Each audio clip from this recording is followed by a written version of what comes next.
Thank you for everything. I gave my husband a respectful nod, handed him the divorce papers, and left the house. He always put work first and couldn't handle household chores. Without me, he'd surely struggle. Let him realize just how helpless he is. My name is Susan. I quit my job right after we got married and became a homemaker. My husband Robert was my former boss, known for his exceptional work skills.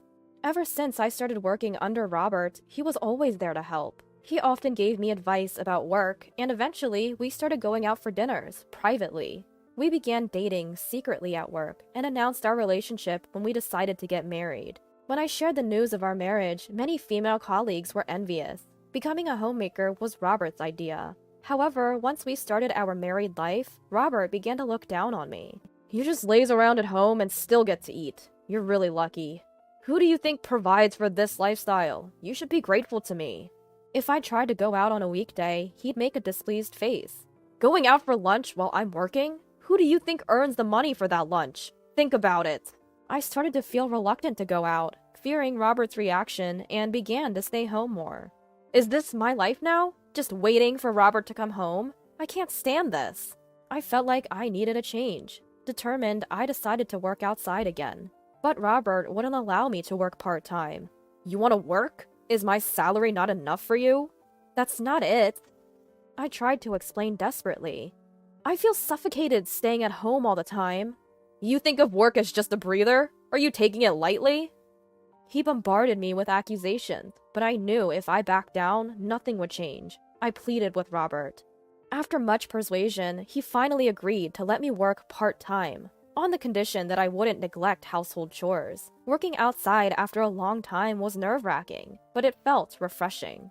I worked hard to ensure Robert had no complaints about the housework after my part-time job. It was tough initially, but I gradually found my rhythm. Around that time, Robert's mother passed away. I informed my part-time job about the sad news and asked for some time off, which they kindly granted. I went back and forth between Robert's family home and our house, preparing for the funeral and taking care of my father-in-law. After the funeral, Robert told me, "You only need to visit my family home every other day. Daily cleaning and laundry aren't necessary, right? Just prepare meals that my dad can easily heat up." It seemed he was concerned that his needs would be neglected if I visited his family home daily. If I continued to care for father-in-law, I wouldn't be able to keep my part-time job. When I expressed this to Robert, he responded with annoyance. "It doesn't matter if 1 or 2 employees are absent, right? Just reduce your working days. If they complain, just quit. It's not like you're earning much. It's just a breather for you." Reluctantly, I reduced my working days, but I felt guilty for constantly asking for flexibility. I wish father-in-law could take care of himself, but father-in-law was adamant. Household chores are a woman's job. He wouldn't do any cleaning or laundry. He was also picky about food. "This is too salty." Or, "I want something else," were common complaints. Because of this, I often returned home late from his place. One such day, father-in-law didn't want to eat the pot roast 2 days in a row. I had to prepare another meal, which made me late. "You're late! What were you doing? Where's my dinner?" Robert, already home, shouted angrily. "I'm sorry, father-in-law wanted something different, so I had to make another meal. I'll serve dinner right away." I served Robert the pot roast I brought back. "What's this? You promised to take care of the house as usual, right? If this happens again, you'll have to quit your part-time job." "Wait a minute, I was late because I went to your family home, not because of my part-time job." "Enough! You're stretched thin because of that part-time job. Don't ever make me wait again after I come home from work." I knew arguing wouldn't change his mind, but I couldn't accept it. I continued to juggle household chores, caring for father-in-law, and my part-time job, sacrificing sleep. Then one day, I received an unexpected call from my mom. "Susan, your dad's been diagnosed with a severe illness and needs to be hospitalized." I learned that dad's cancer was advanced and beyond treatment. I wanted to visit him immediately, but Robert was unsympathetic. "Visiting him won't change anything. Focus on our home." Reluctantly, I took early leaves from my part-time job to visit Dad. Half a year later, Dad passed away. While helping my devastated mom with funeral preparations, I informed Robert about the funeral date. His response was intimidating. "You'll be back before I return from work, right? I don't want to wait for dinner again." "You're attending the funeral too, right?" "Why would I? It's a weekday and I have work." "My dad just passed away. Can't you take paid leave?" "In theory, yes, but I have important meetings. It's not that simple. It should be a priority to bid farewell to a family member. When your mom passed, I took several days off. I'm still adjusting my work schedule for you." Robert scoffed. "Don't compare your part-time job to mine. I have responsibilities you wouldn't understand. I can't just take time off." After more pleading, he reluctantly agreed. "Fine, I'll take a few hours off for the funeral."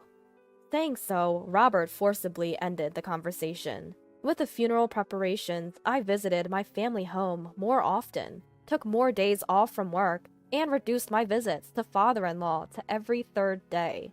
Consequently, I could only manage household chores every third day. Robert grew more irritable. "You've been slacking off with the chores. You haven't cleaned in 2 days." "Because..." I desperately excused myself to him. "I was helping mom all day 2 days ago, and visited father-in-law yesterday." "Excuses again? Your mom has been managing the house for years. Why does she need so much help now?" "After dad's passing, she's too devastated to do anything. I want to be there for her." Robert dismissed her grief. "She's just being weak. Your dad's illness wasn't sudden. She should have been prepared. This is why I say women." "How can you say that? Even if she knew losing a lifelong partner is devastating. Can't you understand her feelings?" "I'm saying she should face reality. Your dad should have planned better. Leaving without preparing his wife is irresponsible." "How can you speak of my family like that? Don't you have any respect for them?"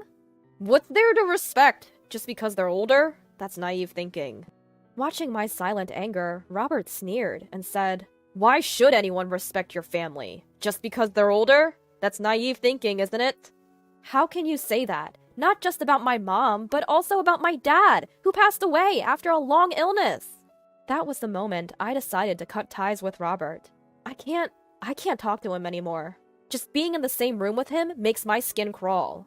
I began to secretly prepare to leave the house, using the funeral preparations as a cover. I discreetly moved my belongings to my parents' home. It was hard to tell my grieving mom about the current situation, but I couldn't bear it any longer. I couldn't stand Robert's attitude, and I wanted to move back home. When I told my mom, she comforted me, saying, "You've done well so far. If Susan wants to come back, I'd be more than happy. It won't be lonely here with you." "Thank you, Mom." It's better to free yourself from Robert and find new happiness than to force a marriage. With those words from my mom, I felt reassured and continued my preparations to leave. I kept my emotions in check, flawlessly handling household chores and taking care of my father-in-law. It's just a little longer of enduring doing things for my husband. As long as I did the housework, Robert didn't complain, and we avoided unnecessary conversations. On the day of the funeral, after briefly paying his respects, Robert returned to work without much of a goodbye. "Robert, you're really going back to work, huh?" My mom looked disappointed. Even though she knew about our situation, she had hoped he would take a break from work during this time. Apparently, that's what Mom was expecting. "Did you see, Mom? That's just how he is." Hearing my indifferent comment, my mom replied, "Well, I guess there's nothing we can do." We both felt reassured that our decision to divorce was the right one. After the funeral, as usual, Robert returned from work. "I'm back." "Welcome home," Robert shouted at my curt response. "Welcome home? That's it? I took time off work for the funeral because of you. You should thank me." "Thank you?" "Yes, your family interfered with my work. Now say it." Robert sat arrogantly on the sofa, waiting for my response. I bowed slightly to him and said, "Thank you for everything so far." "What did you just say? So far? What do you mean?" I quickly handed Robert the divorce papers. "What? Divorce papers? What's this about?" "It means exactly what it says. I want a divorce." Robert burst into laughter. "Ha ha ha! You think you can live without my money? If you have time for jokes, make dinner." "I'm serious. I'm leaving to live with my mom. She's okay with it. I've saved some money from my part-time job, and they're considering offering me a full-time position. What? A full-time job? For someone as inefficient as you? Goodbye. I handed the stunned Robert the divorce papers and left with just one bag. When I arrived at my parents' house, I fell asleep talking about my hardships and memories of my dad with my mom. Robert kept contacting me, but I ignored all his messages. His messages were still condescending. How can a wife leave her husband like that?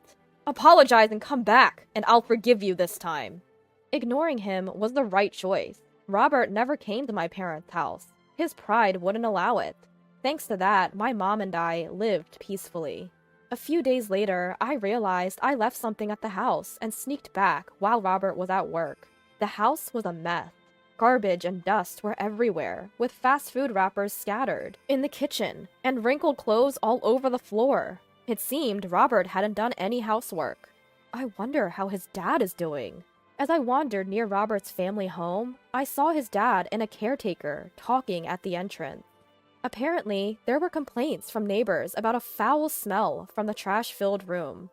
If things don't improve, you need to leave immediately. I understand. I'll go to my son's place. That's what father-in-law told caretaker. His son's place? If his dad goes there, it'll just add another man who can't do housework, and the trash will pile up even more. Afterwards, I heard from neighbors that Robert's father had packed his bags and tried to move in with Robert. But Robert refused to live with him, leading to a big argument. Their dispute about living arrangements became the talk of the neighborhood, and eventually Robert had to compromise. Even though they ended up living together, predictably, Robert's house turned into a trash heap, causing a stench that bothered the neighbors. Robert, now going to work in wrinkled and dirty shirts, was quickly losing respect from those around him.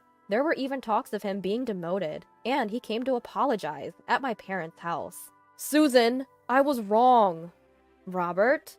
Just when I thought he finally understood, he said condescendingly, Are you satisfied now? I apologized. Now fix your attitude and come back. Robert hadn't changed at all. What exactly did you reflect on? What? Why are you acting so high and mighty? You didn't just give a shallow apology, did you? Faced with my calm tone, Robert was speechless. Please go home. I have no intention of returning to that house. But without you, the house is a mess, and there's my dad to take care of. You just want me back to take care of you and your dad, right? Well, you might think you're competent at work, but if you can't manage your own life, you're worse than a child. What? How dare you talk to your husband like that? Not husband, ex-husband. We're getting a divorce, so we're strangers now. Wait, I don't want a divorce. Shut up! I am not your servant. You always look down on homemakers. Men like you, stuck in the past and domineering, should just be buried in your trash-filled houses. Stay away from me, you arrogant jerk! I shouted at Robert, locked the door behind him, and when I turned around, my mom was clapping, saying, Well said. After that, I started the divorce mediation process. Fortunately, the offer for a full-time position progressed smoothly, and it seemed I could earn enough to live comfortably with my mom. My mom, who had been down after losing my dad, was gradually regaining her spirits now that I was back. Life with just the two of us is now fulfilling and joyful. According to my lawyer, Robert and his dad are still living in their trash-filled house. Known in the neighborhood as the useless father-son duo, they're the subject of gossip. Robert, unable to sleep properly because of the trash, is always sleep-deprived. As a result, he lost focus, made a significant mistake at work, and was forced to resign. Without the means to hire a housekeeper, their future looks bleak. Looking back, I feel foolish for trying so hard to please Robert. I'm grateful to have escaped a life of constant endurance. From now on, I'll live my life to the fullest.